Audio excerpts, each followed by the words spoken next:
Hello hi dears, എല്ലാവർക്കും പുതിയൊരു വീഡിയോയിലേക്ക് സ്വാഗതം. ഇന്ന് ഭയങ്കര സന്തോഷമുള്ളൊരു ദിവസമാണ് കേട്ടോ. എന്താണെന്ന് വെച്ചിട്ടുണ്ടെങ്കിൽ നമ്മുടെ പുതിയ വീടിൻ്റെ ഹൗസ് വാമിംഗ് ഫംഗ്ഷൻ ആണ് കേട്ടോ. അപ്പോൾ വലിയ പരിപാടിയൊന്നുമില്ല, നമ്മുടെ ഫാമിലി മെമ്പേഴ്സും അടുത്തുള്ളവരെയൊക്കെ സംഘടിപ്പിച്ചൊരു കുഞ്ഞ് ഫംഗ്ഷൻ കേട്ടോ. അപ്പോൾ രാവിലെ തന്നെ എന്തേ നമ്മളാണെങ്കിലും ഒരു കുഞ്ഞ് പന്തലൊക്കെ ഇട്ടിട്ടുണ്ട്. കാരണം എന്താണെന്ന് വെച്ചിട്ടുണ്ടെങ്കിൽ മഴ എപ്പോഴാണ് വന്നെയെന്ന് പറയാനായിട്ട് പറ്റൂലല്ലോ. പിന്നെ ആണെങ്കിലോ വെയിലിൻ്റെ കാര്യമായിട്ട് പറയാനും പറ്റില്ല, അത്രയ്ക്ക് ചൂടായിരുന്നു. പന്തലും കൂടെ ഇട്ടപ്പോൾ തന്നെ ഒന്നുകൂടെ വെയിലിൻ്റെ കാഠിന്യം കൂടിയെന്ന് തോന്നുന്നു. എന്താണെങ്കിലും നമ്മൾ പന്തലൊക്കെ ഇട്ട് നമ്മൾ സെറ്റാക്കിയിട്ടുണ്ടായിരുന്നു കേട്ടോ. സത്യം പറഞ്ഞിട്ടുണ്ടെങ്കിൽ വീടിൻ്റെ പണി ഇന്ന് രാവിലെയോട് കൂടിയാണ് നമ്മുടെ എല്ലാ പരിപാടികളും ഏകദേശം ഒന്ന് പൂർത്തിയായത്. അതുകൊണ്ട് എനിക്ക് വലിയ കാര്യമായിട്ട് വീഡിയോ ഒന്നും പിടിക്കാനായിട്ട് പറ്റില്ല കേട്ടോ. അപ്പം നമ്മുടെ രാവിലെ തന്നെ നമ്മുടെ വീട്ടിൽ ചിന്നായും അമ്മച്ചിയും ചിന്നായുടെ മോളും മക്കളും എല്ലാവരും എത്തിയിട്ടുണ്ടായിരുന്നു. നമ്മുടെ വീട്ടിലെ അടുത്ത റിലേറ്റീവ്സ് മാത്രം പങ്കെടുപ്പിച്ച ഒരു കുഞ്ഞു പരിപാടിയായിരുന്നു കേട്ടോ. അപ്പോൾ നമ്മുടെ ഇക്ക ഇവിടെ നിൽപ്പേണ്ടേ, ഞാൻ വീഡിയോ പിടിക്കാൻ വേണ്ടിയിട്ട് എന്തൊക്കെയോ എന്നോട് പറയുന്നുണ്ട് കേട്ടോ. അപ്പോൾ ഓരോരുത്തരായി വരുന്നതേ ഉള്ളൂ. അപ്പോൾ ഞാൻ ജസ്റ്റ് ഒന്ന് വീഡിയോ ഒക്കെ പിടിച്ചാണ് കേട്ടോ. പിന്നെ നമ്മുടെ അമ്പുടുവിൻ്റെ കാര്യം പറയണ്ട, അവളാണെങ്കിൽ ഭയങ്കര കട്ടക്കലിപ്പിലായിരുന്നു. അവൾക്ക് ഇങ്ങനെ കാമൻ കൊയറ്റ് അന്തരീക്ഷമാണ് ഭയങ്കരമായിട്ട് ഇഷ്ടം. അപ്പോൾ ഇന്ന് ദേഷ്യത്തിലായിരുന്നു കേട്ടോ. അപ്പോൾ എനിക്ക് വലിയ കാര്യമായിട്ട് വീഡിയോ ഒന്നും പിടിക്കാൻ പറ്റിയില്ല. അപ്പോൾ ഇങ്ങനെ ഓടിച്ച് പിടിച്ചു. അപ്പോൾ നമ്മുടെ വീട്ടിലെ പുതിയ കുഞ്ഞ് അതിയാണ് കേട്ടോ ഈ കാണുന്ന ഫൈറ സമൃ. അപ്പോഴാണെങ്കിൽ നമ്മുടെ കുഞ്ഞാപ്പെണ്ണ അവിടെ കിടപ്പുണ്ട്. അത് കഴിഞ്ഞപ്പോഴത്തേക്ക് ഞാൻ കിച്ചണിലോട്ട് വന്നു കേട്ടോ. അപ്പോൾ ഇത്തായും ഉമ്മായൊക്കെ ഇവിടെ ഭയങ്കരമായ പരിപാടികളിലായിരുന്നു. വീട്ടുകാരൊക്കെ ആണെങ്കിലും എന്തൊക്കെയോ ചർച്ചകളിലൊക്കെ ആയിരുന്നു കേട്ടോ. അപ്പോൾ എല്ലാവരും ഇങ്ങനെ കുറച്ച് നാൾ കൂടി കാണുന്നതിൻ്റെ ഒരു ആകാംക്ഷയും ക്യൂരിയോസിറ്റിയും ഇഷ്ടവും സന്തോഷമൊക്കെ ഉണ്ടല്ലോ. അപ്പോൾ എല്ലാവരും ഇങ്ങനെ സംസാരിച്ചുകൊണ്ടൊക്കെ ഇരിക്കുന്നുണ്ട്. നമ്മുടെ ഷായിക്ക എന്ന് പറയുന്നത് ടോട്ടലി ബിസി ആയിരുന്നു. പുള്ളിക്കാരൻ വന്നു കഴിയുമ്പോൾ ഇഷ്ടംപോലെ വീഡിയോ പിടിക്കാനൊക്കെ ഞാൻ വിചാരിച്ചു, പക്ഷെ ഒന്നും നടന്നില്ല കേട്ടോ. ഒരു ഷോർട്ട് വീഡിയോ പോലും പിടിക്കാനായിട്ട് എനിക്ക് പറ്റിയില്ല. ഇക്കായാണെങ്കിലും ഭയങ്കര തിരക്കിലായിരുന്നു കേട്ടോ. അപ്പോൾ നമ്മുടെ ഫുഡിന് വേണ്ടിയിട്ടുള്ള പ്രിപ്പറേഷനൊക്കെയാണ്. ജസ്റ്റ് അപ്പോൾ ഓടിച്ചിട്ടൊരു കുഞ്ഞ് വീഡിയോ ഒക്കെ പിടിച്ചു കേട്ടോ. കുഞ്ഞാവ് അപ്പളും കരച്ചിലും ബഹളമൊക്കെ ആയിരുന്നു. അപ്പോൾ നമ്മുടെ ജമീലാമ്മയുടെ ഒരേ ഒരു സഹോദരിയാണ് കേട്ടോ ഇത് കാണുന്ന. അപ്പോൾ ആണെങ്കിൽ പുള്ളിക്കാരിക്ക് ഭയങ്കര സന്തോഷം, നമുക്ക് ഒരുമിച്ച് ഇന്നൊരു ഫോട്ടോ പിടിക്കാടിയെന്ന് പറഞ്ഞു. അങ്ങനെ അവർ രണ്ടുപേരും ഇരുന്ന് ഫോട്ടോ ഒക്കെ പിടിക്കുന്നതാണ് കേട്ടോ ഈ കാണുന്നത്. അപ്പോൾ എന്താ പറയുക, ഇത് നമ്മുടെ കുഞ്ഞാമിയാണ് കേട്ടോ, നമ്മുടെ വീട്ടിലെ മൂത്ത സന്തതി.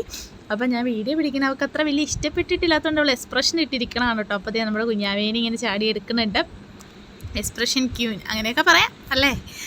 അത് കഴിഞ്ഞപ്പോഴത്തേന് നമ്മളാണെങ്കിൽ വീണ്ടും പെരയ്ക്കകത്തോട്ട് കയറിയപ്പോഴത്തേന് നമ്മുടെ കുഞ്ഞാവയാണെങ്കിൽ കിടന്നുറങ്ങുന്നുണ്ട് കേട്ടോ. പുള്ളിക്കാരി നല്ല ശാന്തസുന്ദരമായിട്ട് ആർക്കും ഒരു ഡിസ്റ്റർബൻസ് ഒന്നും ഉണ്ടാക്കാതെ കിടന്നുറങ്ങണം. പിന്നെ ഈ കാണുന്നതാണ് കേട്ടോ ഞങ്ങളുടെ ബെഡ്റൂം. അപ്പോൾ വെഡ്ഡിങ് ഡേയുടെ കലണ്ടർക്ക് ഞാനവിടെ സെറ്റ് ചെയ്ത് വെച്ചിട്ടുണ്ട് കേട്ടോ. അപ്പോൾ കുറച്ച് ഫോട്ടോസോ കാര്യങ്ങളൊക്കെ സെറ്റാക്കാമെന്ന് വിചാരിച്ചു, പക്ഷേ ഉള്ളത് വെച്ച് ഞാനങ്ങ് അഡ്ജസ്റ്റ് ചെയ്തു കേട്ടോ. അപ്പോൾ നമ്മളാണെങ്കിലും ഇതൊക്കെ നടി നോക്കിയൊരു ഫോട്ടോ എടുക്കുന്നത് നമുക്കൊരു സന്തോഷമാണല്ലോ. കാരണം എൻ്റെ വീഡിയോ പിടിച്ചു തരാൻ ആരും ഉണ്ടായിരുന്നില്ല, ഞാൻ ബാക്കിയുള്ളവരെയൊക്കെ ഇങ്ങനെ പിടിച്ചുകൊണ്ടിരുന്നത്. അപ്പം ഞാനാണെങ്കിൽ കണ്ണാടി നോക്കി ഫോട്ടോ എടുത്ത് സന്തോഷത്തെ അടങ്ങി. അപ്പോൾ എന്താ പറയുക, ടോട്ടലി സന്തോഷമുള്ളൊരു നല്ല ദിവസമായിരുന്നു. കാരണം ഒത്തിരി കാത്തിരുന്ന് കിട്ടുന്ന സന്തോഷം നമുക്കത് പറഞ്ഞറിയിക്കാനാവുന്നതല്ല. കാരണം എന്തെന്ന് പറഞ്ഞാൽ വീടെന്ന് പറയുന്നത് എല്ലാവരുടെയും ഒരു സ്വപ്നമല്ലേ. കുഞ്ഞാണേലും വലുതാണേലും അത് നമുക്ക് ഭയങ്കര സന്തോഷമാണ്. നമ്മുടെ ജീവിതത്തിലെ ഏറ്റവും ഒരു വലിയ ഇമ്പോർട്ടൻറ്റ് മൊമെൻ്റാണത്.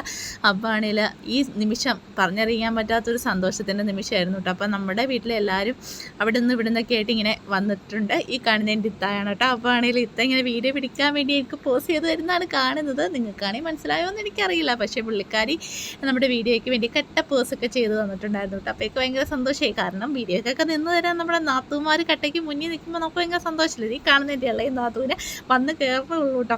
അപ്പോൾ നമുക്കായിട്ടുള്ള പ്രസൻറ്റേഷനൊക്കെ ആയിട്ടാട്ടോ ഇത്ത വരുന്നത്. അപ്പോൾ നമുക്കൊരു അടിപൊളി ഗിഫ്റ്റൊക്കെ നമ്മുടെ ഇത്തയുടെ വക കൊണ്ടു തന്നിട്ടുണ്ടായിരുന്നു കേട്ടോ. എങ്ങനെയുണ്ട്, അടിപൊളിയല്ലേ? എന്താണെങ്കിലും നമുക്ക് ഭയങ്കര ഇഷ്ടമായിട്ടോ. സൂപ്പറല്ലേ? ചെറുതാണെങ്കിലും വലുതാണെങ്കിലും സമ്മാനങ്ങൾ എന്നും നമുക്ക് മനസ്സിന് സന്തോഷം നൽകുന്നതാണ് കേട്ടോ. അപ്പോൾ നമ്മുടെ ഫ്രണ്ടിൽ ഈ എന്താ പറയുക ചെയർ അവിടെ സെറ്റാക്കിയിട്ടിട്ടുണ്ട് കേട്ടോ. അത് കഴിഞ്ഞപ്പോൾ ഉച്ചയോടെ എടുത്തപ്പോഴത്തേനും നമ്മുടെ ഫുഡ് നമുക്ക് വീട്ടിലോട്ട് എത്തിച്ചു തന്നു കേട്ടോ. നമ്മൾ റെഡിമെയ്ഡ് ഫുഡായിരുന്നു ഓർഡർ ചെയ്തിട്ടുണ്ടായിരുന്നത്. കാരണം വീട്ടിലുണ്ടാക്കാൻ ഭയങ്കര ബുദ്ധിമുട്ട് കാര്യങ്ങളൊക്കെ ആയിരുന്നു. ഉച്ചയോടെ എടുത്തപ്പോഴത്തേനും ഭയങ്കര ചൂടായിട്ടോ. നമ്മളാണെങ്കിൽ പന്തലും കൂടി ഇട്ടപ്പോൾ പിന്നെ പറയുകയും വേണ്ട. ചൂട് കഴിഞ്ഞപ്പോൾ നമ്മുടെ അക്കച്ചിയും മച്ചാനൊക്കെ വരുന്നുണ്ട് കേട്ടോ. അക്കച്ചിയും മച്ചാനും നമുക്ക് ഒരു കിടിലം ഗിഫ്റ്റുമായിട്ടായിട്ടോ വന്നത്. എന്താണെന്ന് പറഞ്ഞിട്ടുണ്ടെങ്കിൽ നമ്മുടെ വീട്ടിൽ ഫ്രിഡ്ജൊന്നും ഉണ്ടായിരുന്നില്ല. അപ്പോൾ ആണെങ്കിൽ ഇക്കായാണെങ്കിൽ അല്ല നമ്മുടെ മച്ചാനും ഒക്കെ ചെയ്യുന്ന നമുക്കൊരു അടിപൊളി ഫ്രിഡ്ജ് സമ്മാനമായിട്ട് തന്നോട്ട്. അപ്പോൾ ആണെങ്കിൽ ഒരു ഫ്രിഡ്ജ് എടുത്തുകൊണ്ട് വരുന്ന കഠോരമായ പ്രവൃത്തിയാണ് നമ്മൾ കാണുന്നത്. അങ്ങനെ എല്ലാവരും കൂടി താങ്ങി പിടിച്ച് നമ്മുടെ ഫ്രിഡ്ജിനെ കിച്ചണിൽ കൊണ്ടുവച്ചിട്ടുണ്ട്. എന്നാണേലും ഭയങ്കര സന്തോഷം തോന്നിയ ഒരു അടിപൊളി മൊമെൻ്റ് ആയിരുന്നു കേട്ടോ. അങ്ങനെ ഉച്ചയോടെ അടുത്ത് നമ്മുടെ വീട്ടിലോട്ട് എല്ലാവരും എത്തിച്ചേരാനായിട്ട് തുടങ്ങി കേട്ടോ. അപ്പോൾ നമ്മുടെ കുഞ്ഞാപ്പെണ്ണിനാണ് അക്കച്ചിയായിട്ട് പിടിച്ചുകൊണ്ടിരുന്നത്. കാരണം എൻ്റെ ഈ കിട്ടിയില്ല, കരച്ചിലായിരുന്നു പുള്ളിക്കാരി ഫുള്ളായിട്ട്. പിന്നെ നമ്മൾ ഫുഡ് കൊടുക്കാനൊക്കെ ടൈമായിട്ടോ. അപ്പോൾ എനിക്ക് ഒത്തിരി വീഡിയോ ഒന്നും പിടിക്കാനായിട്ട് പറ്റില്ല. കിട്ടിയ ചാൻസിൽ ഞാൻ കുറച്ച് വീഡിയോ ഒക്കെ പിടിച്ച് അഡ്ജസ്റ്റ് ചെയ്തു കേട്ടോ. അപ്പോൾ ദേ നമ്മുടെ ഇക്കാമാരെല്ലാവരും കൂടി ഫുഡ് കഴിക്കാനായിട്ട് തുടങ്ങി. ലാസ്റ്റ് സ്റ്റേജാണ് കേട്ടോ. അങ്ങനെ എല്ലാവരും വന്ന് തിരക്കുക ബഹളങ്ങളെല്ലാം കഴിഞ്ഞ് കഴിഞ്ഞപ്പോൾ ദേ നമ്മുടെ പിള്ളേർ സെറ്റ് എല്ലാവരും കൂടിയിട്ട് ഫോട്ടോയൊക്കെ എടുക്കുകയാണ് കേട്ടോ. അപ്പോൾ നമ്മുടെ മക്കൾസ് എല്ലാവരും ഉണ്ട് അതിൻ്റെ അകത്ത്. അതിൻ്റെ കൂടെ കുഞ്ഞാവിയായിട്ട് നമ്മുടെ ചായക്കായും കയറിയിരുന്നു കേട്ടോ. അപ്പോൾ അവർ ഫോട്ടോ എടുത്തു, ഞാൻ ജസ്റ്റ് ഒരു വീഡിയോ ഒക്കെ പിടിച്ചു കേട്ടോ. നമ്മുടെ സന്തോഷം ഇങ്ങനെയൊക്കെയല്ലേ നമുക്ക് പങ്കുവയ്ക്കാനായിട്ട് പറ്റുള്ളൂ. കാരണം ഇതൊന്നും ഓർമ്മയിൽ സൂക്ഷിക്കേണ്ട ഏറ്റവും സുന്ദരമായ നിമിഷങ്ങളല്ലേ, അതൊക്കെ നമുക്ക് മറന്നു കളയാനായിട്ട് പറ്റില്ല. ഇത് ജസ്റ്റ് ഒരു പിക്ചറായിട്ട് നമ്മുടെ ഓർമ്മയിൽ തങ്ങിക്കിടക്കുമ്പോൾ നമുക്ക് എപ്പോഴും മറക്കാനാവാത്ത ഒരു സന്തോഷ നിമിഷമായിരിക്കും. അതുകൊണ്ട് ഞാൻ വീഡിയോയിലൊക്കെ പകർത്തി ഇങ്ങനെയുള്ള നിമിഷങ്ങൾ. കുറച്ച് പേര് എനിക്ക് യോ പറഞ്ഞു, ഞാനാണേലും യോ പറഞ്ഞത് മറ്റുള്ളവർ കണ്ടോന്നറിയില്ല, അവർ പറഞ്ഞാൽ ഞാനും കണ്ടില്ല. എന്തൊക്കെ പറഞ്ഞാലും പരിപാടിയുടെ അവസാനം ദേ ഒരു കുട്ടിക്കലാശം ഉണ്ടല്ലോ അല്ലേ. അപ്പോൾ നമുക്ക് കിട്ടിയ പ്രസൻറ്റേഷനല്ല, ഇക്കാണ് ചടപടയെന്ന് പൊട്ടിച്ച് നോക്കുകയാണ്. എല്ലാം ഒന്നിനൊന്നിനും മെച്ചമായിട്ടുള്ള അടിപൊളി പ്രസൻറ്റേഷനൊക്കെ ആയിരുന്നു കേട്ടോ കിട്ടിയത്. എല്ലാവർക്കും ഭയങ്കര സന്തോഷമായി. കാരണം നമുക്ക് വളരെ യൂസ്ഫുൾ ആയിട്ടുള്ള അടിപൊളി ഐറ്റംസ്, കുക്കർ, മിക്സി, പിന്നെ എന്താ പറയുക, നമുക്ക് നമ്മുടെ വീട്ടിലോട്ട് ഉപകാരപ്രദമായിട്ടുള്ള ഒട്ടനവധി ഗിഫ്റ്റുകൾ നമുക്ക് പ്രസൻറ്റേഷനായിട്ട് കിട്ടി കേട്ടോ. അപ്പോൾ ആണെങ്കിൽ എന്താ പറയുക, ഏറ്റവും വിലപിടിപ്പുള്ളതായിട്ട് ഏറ്റവും ഭംഗിയുള്ളതായിട്ട് എൻ്റെ മനസ്സിൽ തട്ടി ഇതായിരുന്നു കേട്ടോ. മാഷാ അല്ലാ, എനിക്ക് ഭയങ്കര സന്തോഷമായി. എല്ലാവർക്കും ഒന്നുപോലെ ഇഷ്ടമായി. അപ്പോൾ നമ്മുടെ ഹൗസ് വാമിംഗ് ഫംഗ്ഷൻ്റെ വീഡിയോസ് ഇത്രയൊക്കെയാണുള്ളത്. വീഡിയോ എല്ലാവർക്കും ഇഷ്ടമായെങ്കിൽ ലൈക്ക് ചെയ്യാനും കമൻറ്റ് ചെയ്യാനും സബ്സ്ക്രൈബ് ചെയ്യാനും മറക്കില്ല. അപ്പോൾ മറ്റൊരു വീഡിയോയിൽ കാണാം. ടാറ്റാ.